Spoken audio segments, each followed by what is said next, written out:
আসসালামু আলাইকুম প্রিয় ব্রাজিল ফুটবল ফ্যান্স। দর্শক, আপনারা সকলে জানেন গতকালকে ব্রাজিল মেক্সিকোর বিপক্ষে 2-3 গোলের একটা জয় পেয়েছে। সেখানে কিন্তু দুর্দান্ত লাস্ট ফিনিশিংয়ে এনরিকের একটা হেডের গোলের কারণে কিন্তু ব্রাজিল জয় পেয়েছে।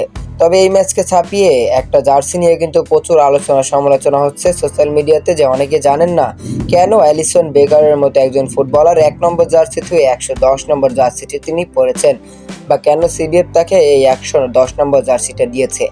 মূলত এর কারণ হচ্ছে শনিবারের ম্যাচটি ছিল ব্রাজিল ফুটবলের নিয়ন্ত্রণ সংস্থা ব্রাজিলিয়ান ফুটবল ফেডারেশনের প্রতিষ্ঠার 110তম জন্মবার্ষিকী। মূলত ফুটবলের সবচেয়ে সফল জাতীয় দল ব্রাজিল, যারা 5বার বিশ্বকাপ জিতেছে, তাদের ফুটবল ফেডারেশনের বিশেষ দিনটা উদযাপনের জন্যই বেছে নেয় অ্যালিসন বেকারকে। আর তাই তো এই ম্যাচের জন্য তিনি পেয়েছেন 110 নম্বরের একটা বিশেষ জার্সি। দারুণ এই উপলক্ষে দারুণভাবে রাঙিয়েছেন ব্রাজিলিয়ান ফুটবলাররা। 2 গোলের লিড নিয়ে 2 গোল হজম করার পর 17 বছর বয়সী এনরিকের শেষ মুহূর্তের গোলে রোমাঞ্চকর এক জয় পায় সেলেসাওরা।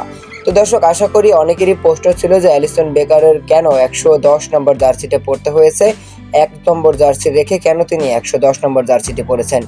মূলত ব্রাজিল ফুটবল ফেডারেশনে কিন্তু 110তম একটা জন্মবার্ষিকী গিয়েছে তাদের ফুটবল ইতিহাসের একটা অন্যতম দিন, আর এই দিনটার জন্য কিন্তু তেমন কোনো খেলোয়াড়কে তারা পায়নি। তাই তো অ্যালিসন বেকারকে 110 নম্বর জার্সিতে দিয়ে অ্যালিসন বেকারকে স্মরণীয় করে রেখেছে সিবিএফ।